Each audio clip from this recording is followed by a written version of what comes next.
아주 잘 보내셨습니까?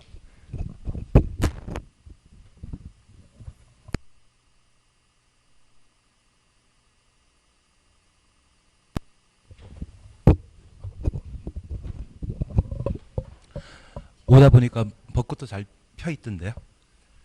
하여튼 세종시가 공원을 진짜 잘 만들어 놓은 것 같습니다. 지난 시간에 우리 함께 하셨던 게 건축법 내용들입니다. 우선 1번입니다.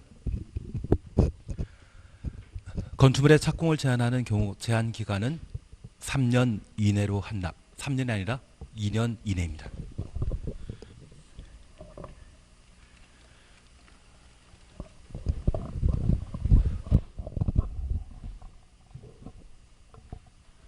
지난 시간에 건축 절차와 관련되어 내가 살 집을 만들고자 하면 건물을 건축하거나 대수는 하는 경우를 말합니다.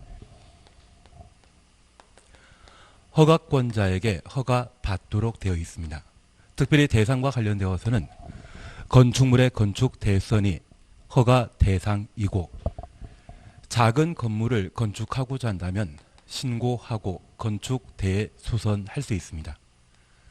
그리고 절차와 관련되어서는 허가권자는 우리와 가장 가까운 시, 군, 구청장이 허가권자인데 특별시, 광역시에 21층 이상이거나 연면적 10만 제곱미터 이상의 건축물을 건축하는 때는 특광이 허가권자입니다. 도지사는 사전 승인권자이지 절대 허가권자 아니라는 것 기억해 주셔야 됩니다.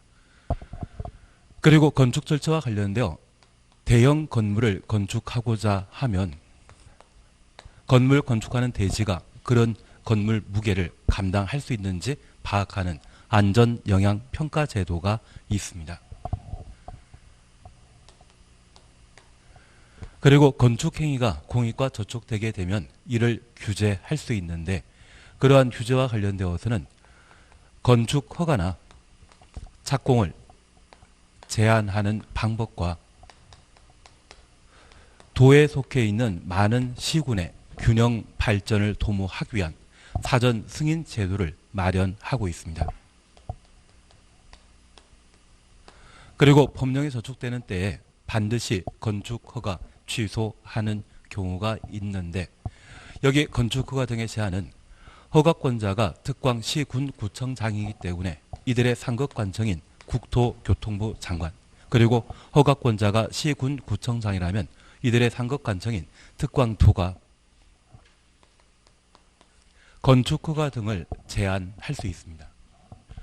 특별히 제한 사유와 관련되어서는 국토교통부 장관의 경우는 국토관리상 필요한 때 직접 제한할 수 있고 국방, 환경, 문화재, 국민, 경제 4가지 사유로 장관의 요청이 있는 때 국토교통부 장관이 제한할 수 있습니다. 그리고 시도지사의 경우는 지역계획이나 도시군 계획상 필요한 때 제한할 수 있는데 통상 제한 사유와 관련되어서는 한 10년 전에는 자주 시험에 나오던 것이다가 요즘은 좀 안 나오는 편입니다. 그래서 우리가 꼭 하나 기억하실 것은 제한 기간은 2년 이내로 하고 한 번만 1년 연장할 수 있습니다. 그래서 최대 3년 제한한다 그런 표현 쓰게 되면 맞는 이야기지만 대놓고 제한 기간은 3년을 한다 이 말 나오면 틀린 것으로 잡아내십니다. 그리고 2번입니다. 연면적 180제곱미터이고 2층인 건축물의 대수선은 건축 신고 대상이다. 2번 맞습니다. 다만 이 건축 신고 범위에 관한 사항과 절차에 관한 사항은 최근 기출문제 출제되었는데 31회 시험이라면 다시 출제될 만합니다. 그래서 이 절차와 관련되어 우리가 잠깐 기억하실 것은 건축 신고하게 되면 시, 군, 구청장은 5일 이내 신고 필증을 발급하도록 되어 있습니다. 그리고 건축 신고한 자는 1년 내 공사 착수하여야 하고 공사에 착수하지 않는다고 하면 그 효력은 상실된다는 것 기억하시는데 우리 착공이란 말 보게 되면 무조건 2착입니다. 그리고 예외적으로 1착, 3착, 5착이 있는데 건축 신고한 때는 1년 내 공사 착수하도록 되어 있고 공장에 대한 건축 허가 받은 때는 3년 내 공사 착수하도록 되어 있습니다. 5착과 관련되어서는 주민이 입안 제한한 지구 단위 계획이 결정되었다고 하면 5년 내 공사에 착수하도록 되어 있으며 특별 건축구역일 때 오착입니다. 그리고 오늘 함께 보실 내용으로 주택법의 사업계획 승인받은 자는 5년 내 공사 착수하도록 되어 있습니다. 그래서 착공이란 말 보게 되면 원래 2년 이내 공사에 착수하도록 되어 있는데 건축 신고만큼은 신고한 날부터 1년 내 공사 착수하도록 되어 있습니다. 그래서 착공은 항상 2년과 연결되어 있고 예외 몇 가지에 대한 정리를 해줘야 됩니다. 그리고 건축 신고 범위와 관련되어서는 61년도에 법이 만들어지고 개정되지 않은 기본형과 상황에 따라 법령 내용을 개정하여 건축 신고 범위를 늘려 놓은 것이 있습니다. 그래서 아파트의 경우에도 기본형과 확장형이 있듯이 건축 신고도 마찬가지라 보시는데 특별히 연면적 100제곱미터 이하의 건축물을 건축하는 것과 바닥 면적합 85제곱미터 이내 증축, 개축, 재축하는 것 그리고 작은 건물에 해당되는 연면적 200제곱미터 미만이고 3층 미만의 건축물을 대수선하는 때는 신고 대상입니다. 그래서 기본형과 관련된 건축행위와 대수선행위에 대한 구분은 반드시 해주셔야 됩니다. 그러면 2번 보시면 연면적 180제곱미터이고 얘는 200 미만입니다. 그리고 2층인 건축물, 2층이라고 하면 3층 미만입니다. 그래서 미만이라는 숫자는 그 숫자를 뺀 낮은 숫자를 의미한다는 것 다시 한번 확인하시고 이러한 작은 건물의 대수선을 하고자 한다고 하면 그때는 신고하고 할 수 있다. 그리고 자주 시험에 출제되는 것으로 여기 건축과 관련되어서는 딱 세 가지는 기억해 주시는 게 필요합니다. 첫 번째, 연면적 100제곱미터 이하의 건축물 건축은 건축 신고 대상인데 건축하는 용도 지역이 관리지역, 농림지역, 자연환경보전지역, 관농자입니다.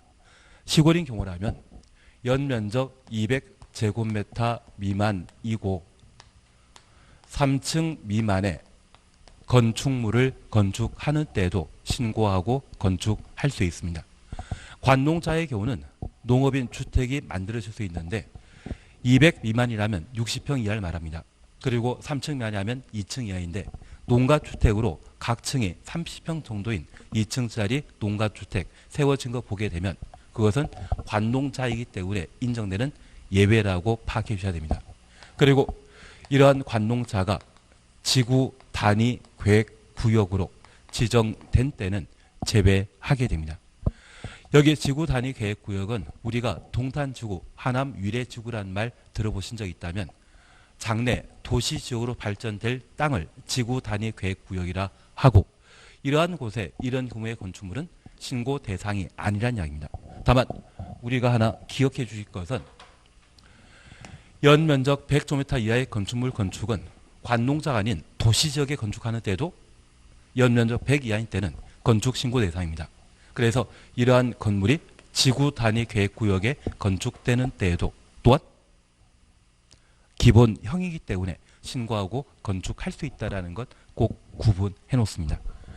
그리고 우리가 공장에 관한 사항을 정리하셨을 때 이 공장은 공업지역 등에 건축되게 되는데 닭공장이라는 게 있으면 오리 공장도 있을 겁니다. 그래서 이 공장의 규모가 2층 이하로서 엔드 개념입니다. 연면적 500제곱미터 이하의 공장 건축은 신고하고 할 수 있다는 것 잡아놓습니다. 그리고 건축물의 높이는 보통 층고를 4m로 하는데 이번에 높이 3m 증축하게 되면 층이 달라진 게 아닙니다. 이런 경우에는 건축 신고하고 할 수 있다는 것 구분해 놓습니다.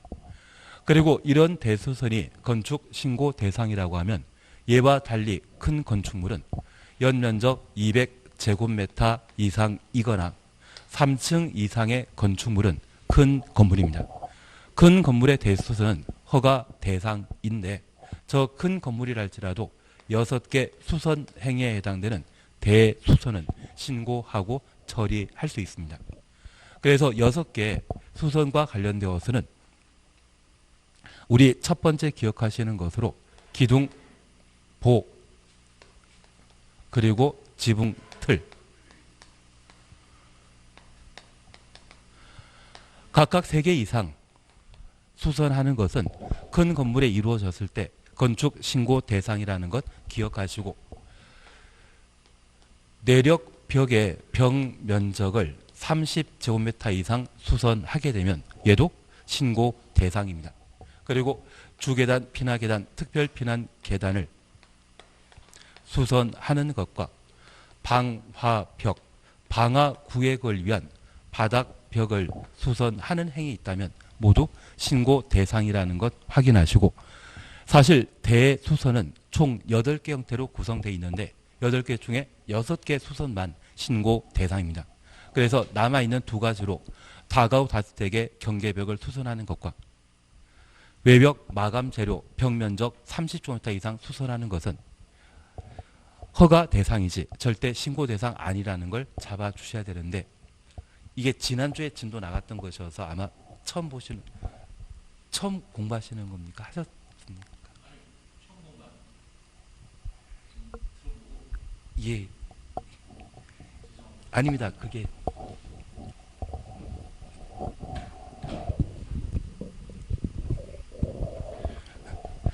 오늘 후다닥 날아갈 상황이다 보니까 좀 그럴 것 같습니다. 지금 지난주에 진도 나갔던 것 중에 OS 문제 풀고 있는 중이거든요. 예, 그래서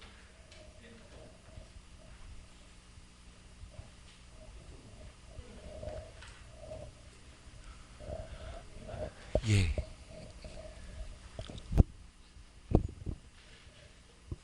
예, 하여튼 이렇게 하나 정리해 주시는 게 꼭 필요하십니다. 그러면 이제 3번 함께 보십니다. 지구 단위 계획 구역에서 연면적 200제곱미터 미만이고 3층 미만 건축물 건축할 때 신고하면 건축 허가 받은 것으로 본다. 3번 틀립니다.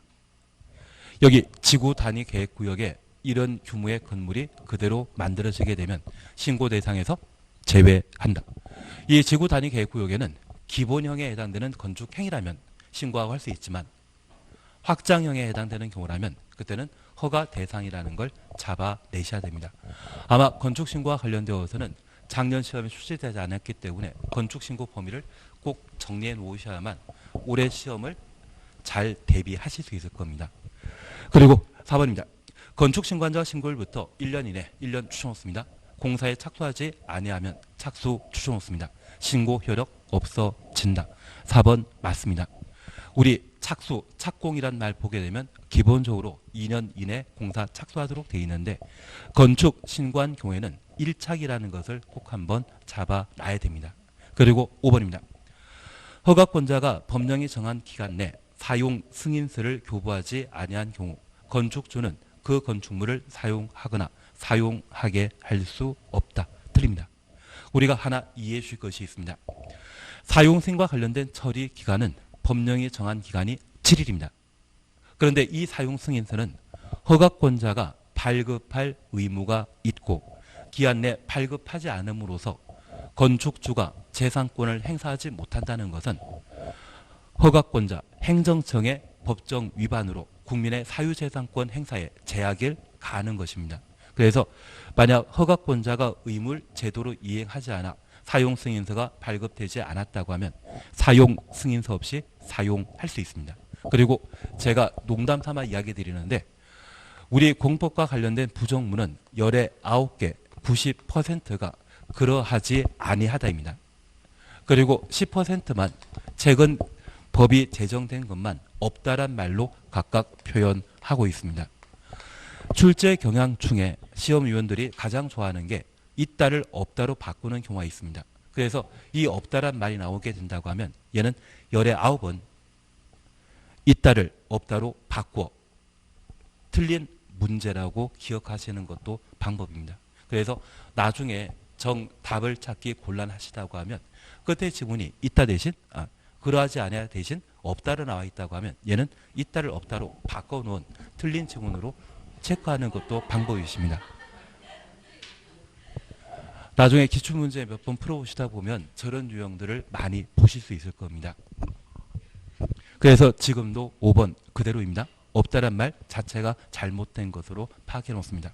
두 가지 기억해 놓습니다. 첫 번째, 사용성의 처리가는 원래 7이라는 것 기억해 주시는 것. 그리고 출제하시는 분들의 출제 패턴으로 없다란 말 나오게 되면 19은 틀립니다. 덕분에 틀렸다. 그렇게만 파악해 놓습니다. 그리고 6번입니다. 허가권자는 연면적 10만 제곱미터 이상이거나 16층 이상인 건축물, 연면적 10만 제곱미터부터 16층 이상까지 가로 해놓으시는데 이거나가 아니라 이고입니다. 두 개의 조건을 동시에 충족한 건축물의 경우에만 건축 허가하기 전에 건축 허가 전 가로 해놓습니다. 안전 영향평가 실시해야 한다. 그래서 제가 지난 수업 시간 중에 이런 말씀드린 적이 있습니다. 제1호텔도 만들면서 서울의 싱크홀 현상이 그렇게 많이 발생했습니다. 그 이후 대책이라고 마련한 것이 안전 영향 평가인데 초고층 건축물을 건축하거나 16층 이상이고 연면적 10만 제곱미터 이상 이런 조건 갖춘 건물을 건축하게 되면 그때만큼은 허가권자의 안전 영향 평가 대상이라는 것 잡아놓습니다. 그래서 6번 틀린 겁니다. 그리고 7번입니다. 상업적인 대지에 건축하는 연면적 1000제곱미터인 물류시설에 대해서는 조경 조치해야 한다. 맞습니다. 여기 조경은 자주 시험에 출제되는 것으로서 꼭 한번 정리해 주셔야 되는데 여기 조경과 관련되어서는 면적 200제곱미터 이상의 대지에 건축물 건축하는 때는 조경 대상입니다. 다만 이 조경을 면제, 생략받는 것으로서 두 가지는 기억하고 계셔야 됩니다.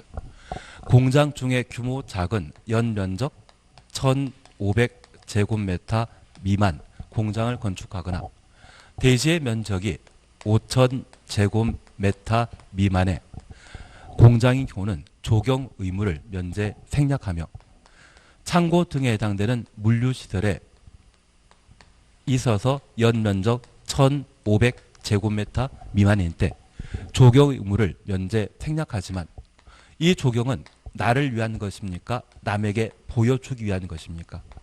남에게 보여주기 위한 것으로서 많은 사람들이 돌아다니는 주거적 상업지역의 물류시설의 경우는 규모가 작다 할지라도 반드시 조경하도록 되어 있습니다. 조경은 워낙 자주 시험에 출제되기 때문에 반드시 알고 가셔야 됩니다.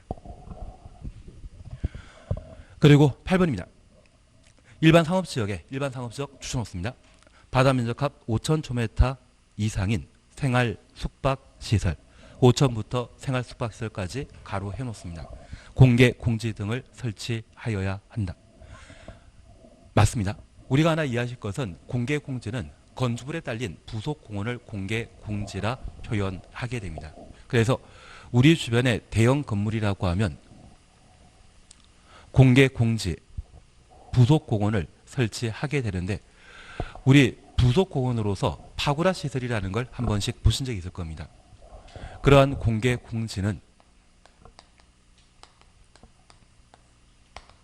시민들에게 생활에 필요한 휴식 공간을 제공하는 그런 제도로서 공개 공지를 의무적으로 확보할 대상 장소는 일존 상준으로 기억해 놓습니다. 주거지역 중에 일반 주거지역과 준주거지역, 상업지역 전부, 준공업지역 그렇게 많은 사람들이 다니는 곳에 대상 건축물은 바닥 면적합 5000제곱미터 이상의 종업운 판문숙입니다.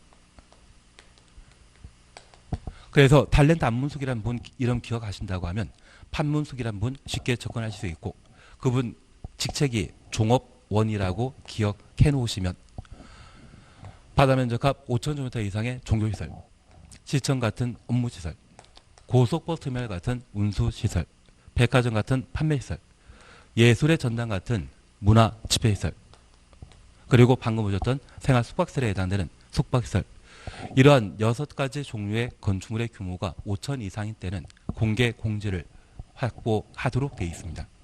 이러한 공개 공지는 대지 면적의 10% 이내 조례가 정하는 바에 따라 공개 공지 확보하도록 되어 있고 시민이 휴식을 취할 공간을 잘 제공했기 때문에 건축물과 관련된 규제를 완화시켜줍니다.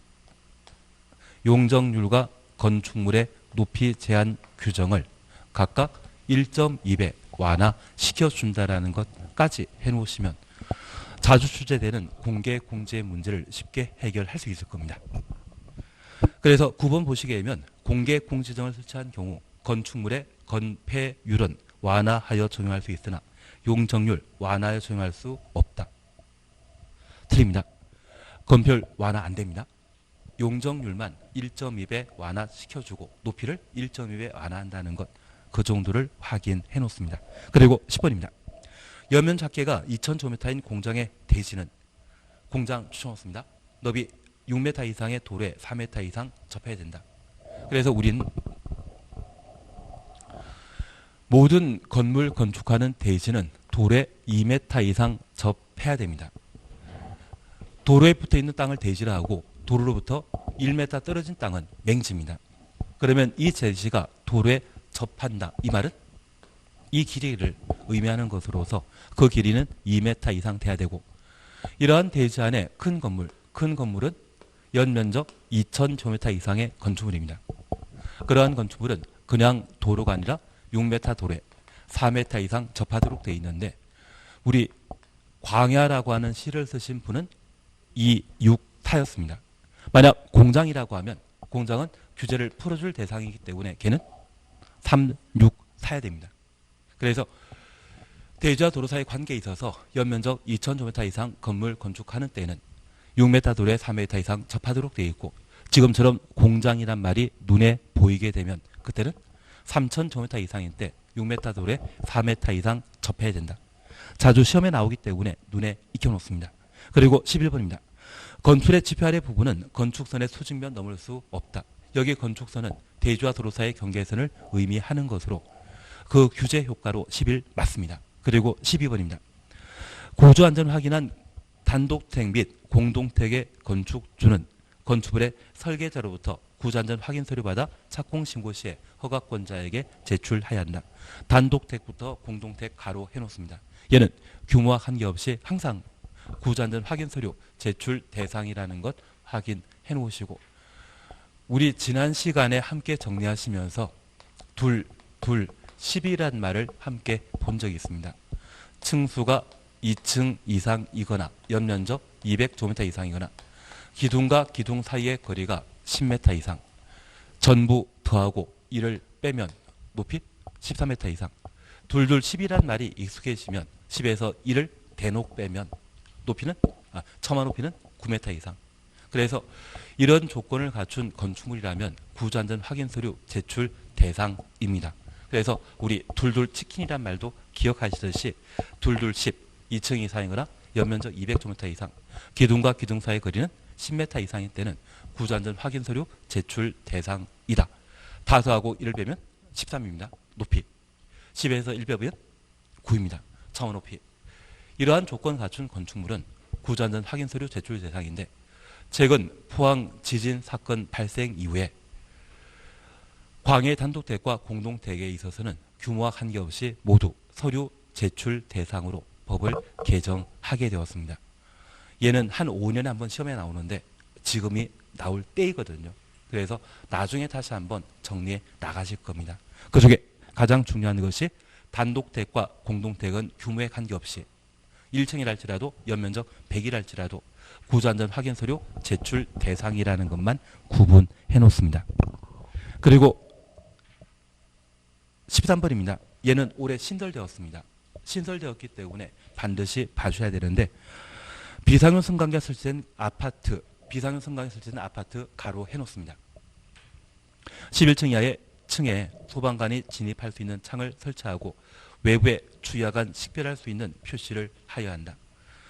가로 빼버리면 맞는 줄입니다.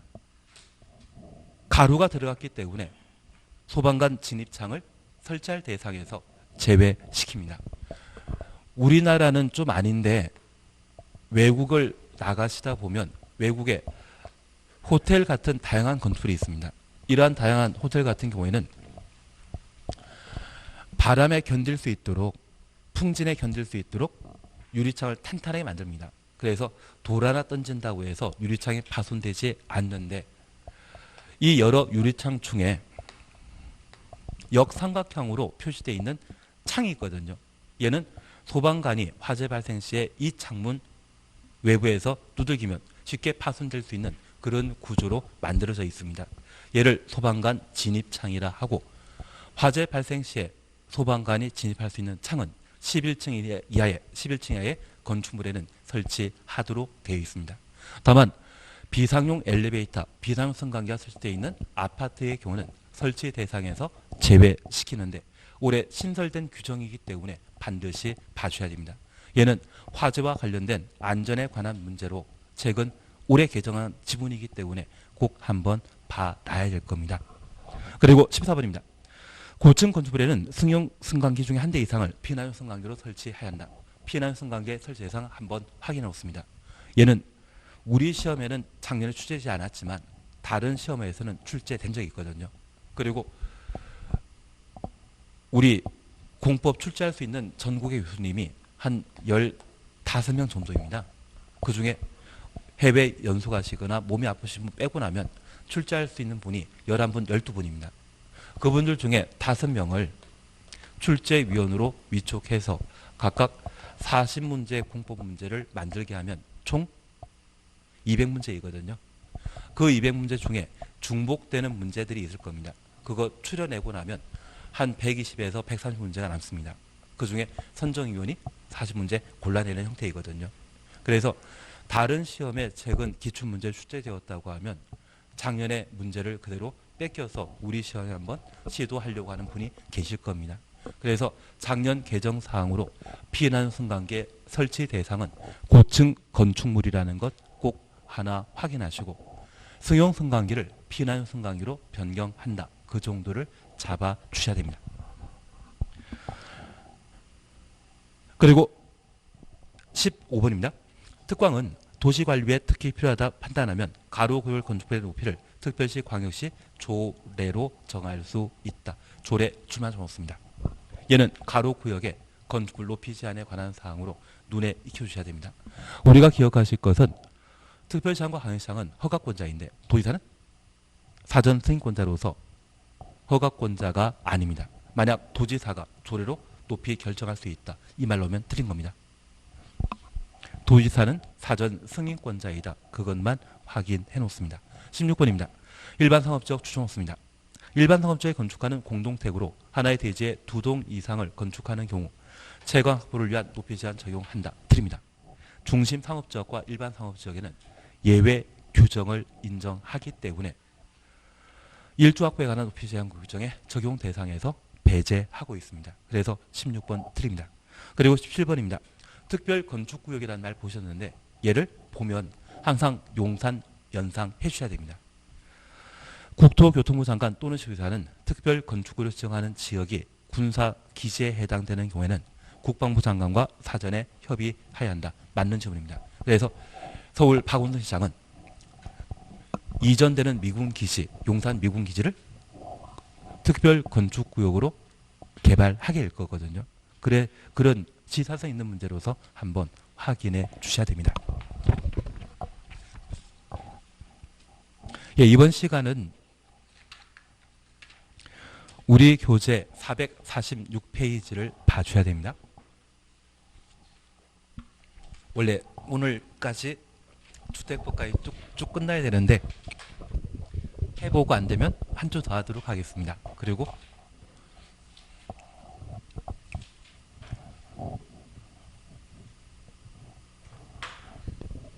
예, 하여튼 이번 시간은 446페이지입니다.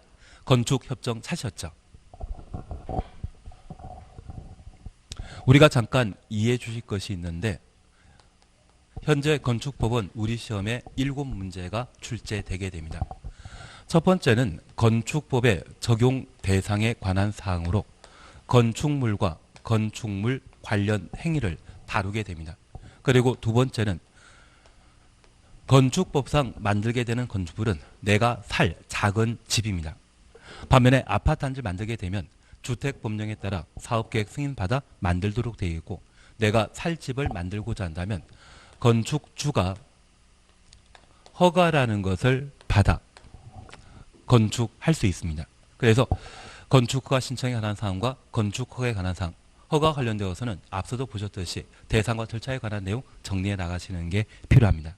그리고 허가받은 자는 공사에 필요한 준비 마치고 착공 신고하고 공사 개시하며 그러한 공사가 모두 완료되게 되면 사용 승인받아 완공한 건축물을 이용할 수 있습니다. 그래서 건축 절차는 2단계에 걸쳐 이루어지게 되는데 이쪽 파트에서 보통 하나 또는 두 문제 나옵니다. 적용 범위에서는 3문제 정도가 출제되기 때문에 반드시 정리해 주셔야 됩니다. 그리고 세 번째 파트는 우리 건축부에 추구하는 가장 중요한 법의 목적은 안전입니다. 안전한 건물 건축하기 위해 건물 건축되는 대지가 안전해야 되고 이 대지는 도로에 접해 있는 땅입니다. 그래서 도로에 관한 규제로서 우리는 항상 해주시는 게 대지와 도로 사이의 관계 그리고 건축선 두 가지를 정리해 주셔야 되고 대지와 관련되어서는 조경에 관한 내용을 정리하셔야 됩니다. 그리고 건축물과 관련되어서는 다양한 구조 설비로 갖춰져 있는데 그 구조 설비에 관한 건축 기준을 정리해 주셔야 됩니다. 최소한 오늘 보셨던 지문 내용만큼은 봐놓으셔야 됩니다. 구조와 관련되어서는 구조안전 확인 서류 제출 대상과 그리고 설비와 관련되어서는 소방관 진입창 그리고 피난성 관계에 관한 사항은 최근 작년 올해 개정된 사항이기 때문에 반드시 봐놓는 게 필요합니다. 나머지는 점점 넓혀 나가시는 게 필요한데 시험에 나올 것만 나중에 정리해 나가시는 게 더 낫지 않나 싶습니다.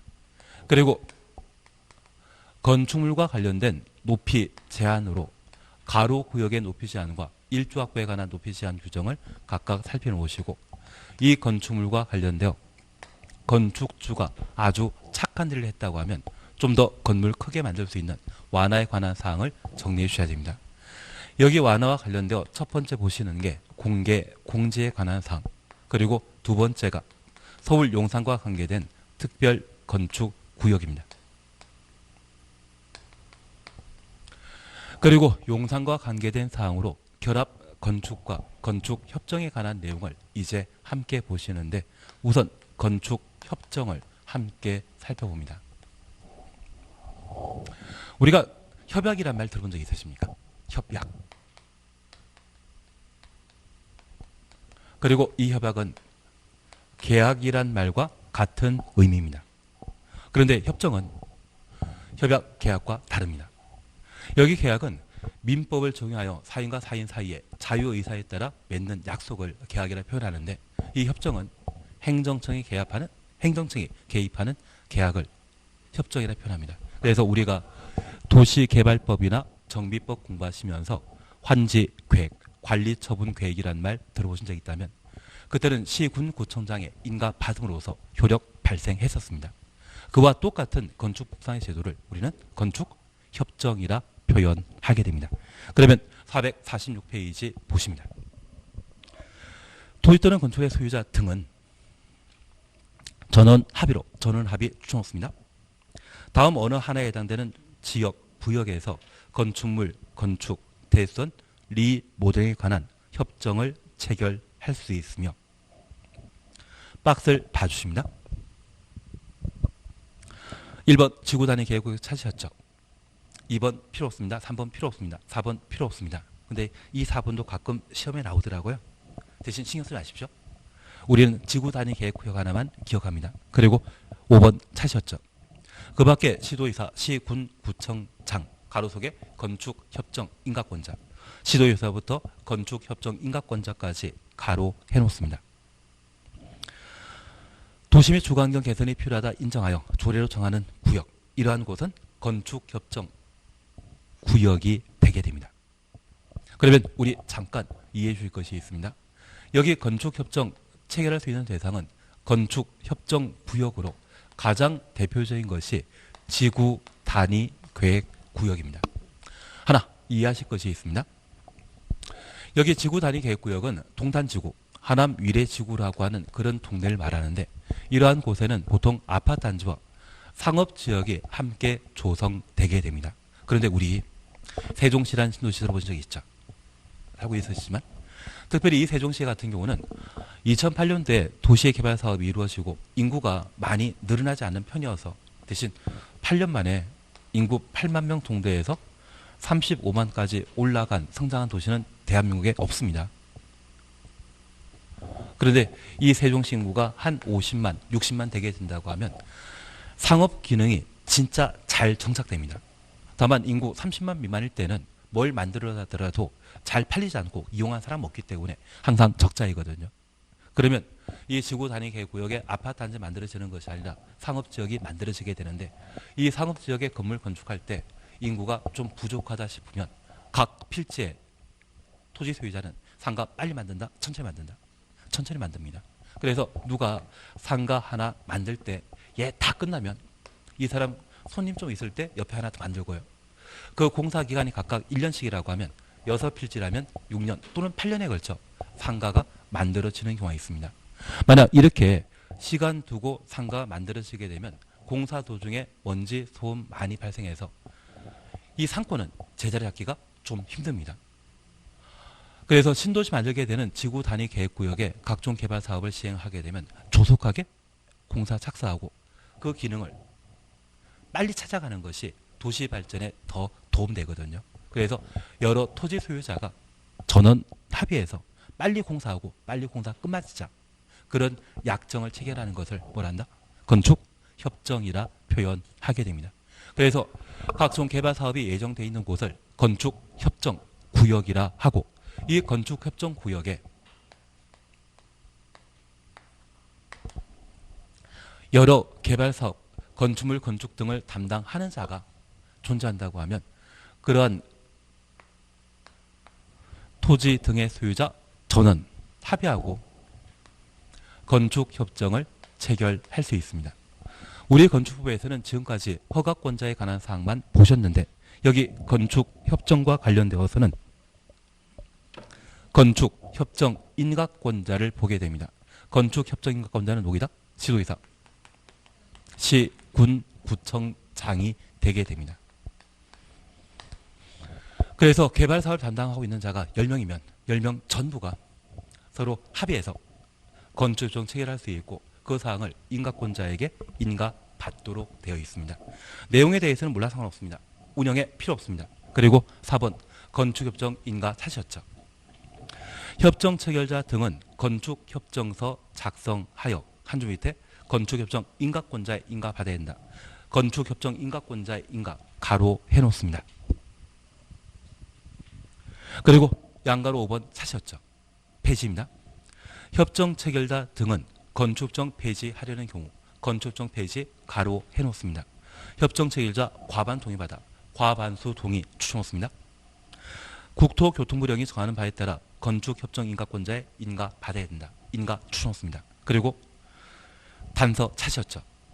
특례 적용하여 착공 신고한 경우는 착공 신고한 날부터 착공 신고일부터 가로 열어놓습니다. 20년 경과한 후 20년 경과 가로 닫아놓습니다. 건축협정 폐지 인가 신청할 수 있다. 그래서 우리 잠깐 확인해 주실 것이 있습니다. 만약 건축협정을 체결하고자 한다면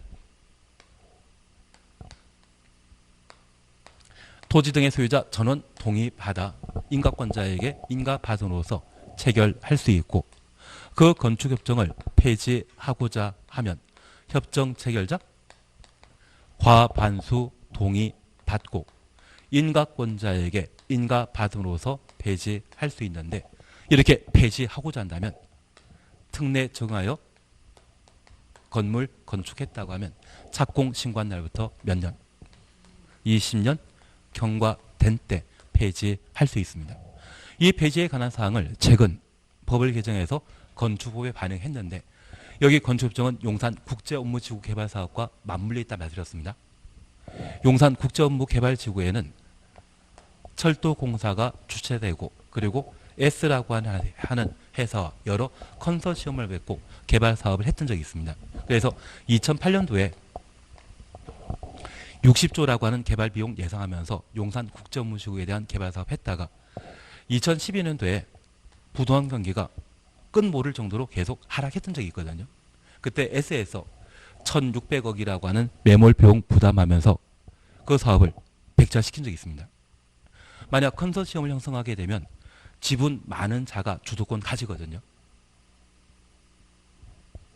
그래서 만약 철도공사가 50%를 그리고 나머지 5개 회사가 각각 10%의 지분 가지고 있다고 하면 과거에는 지분 많은 쪽이 합의하면 그 사업 무산시키는 게 수월했었는데 이렇게 무산될 용산 개발 사업이었다고 하면 우리 용산 재개발 사건 철거와 관련되어 철거민의 인명피해와 경찰 인명피해 컸었던 거 기억나시죠? 그렇게 무산되는 것이 참 아쉽다고 해서 그 이후 법을 개정했습니다. 지분과 관계없이 협정 수혜자가 총 6명이라면 6명 중에 얼마? 과반수 4명 이상, 3명은 반수이고 4명 이상 동의한 때만 폐지할 수 있습니다. 특별히 건물 건축했다고 하면 우리가 하나 이해하실 것은 건물에는 감가상각이라는 게 적용됩니다. 그 감가상각에 따라 20년 지나면 건물 가치가 빵이 되거든요. 그런 때만 폐지할 수 있도록 최근 법을 개정해놨습니다. 그래서 제가 부탁드리는 것은 건축협정 폐지하고자 한다면 착공신고 때부터 20년 지나야 된다는 거 기억하시고 협정 수혜자 과반 동의 받고 인가권자에게 인가 받은 때만 폐지할 수 있다는 것 잡아놓습니다. 체결 시에는 저는 합의입니다.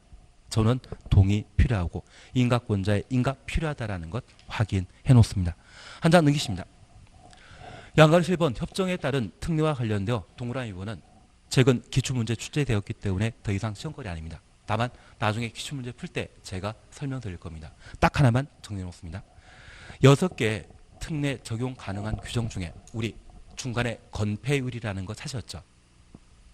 항상 건폐율과 함께 다니는 게 용적률입니다.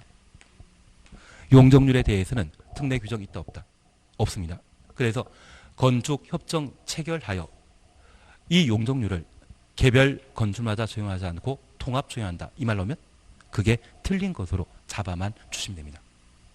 그래서 건폐율은 있지만 용적률 있다 없다? 없다. 그것만 잡아놓습니다. 만약 건축협정 체결에서 통합 적용 가능한 법령으로 법 규정으로 용적률 거론하면 무조건 틀립니다. 여기 용적률은 결합 건축에서 볼 내용입니다. 나머지 내용은 절대 보는 거 아닙니다. 보면 더 정신 사나울 뿐입니다.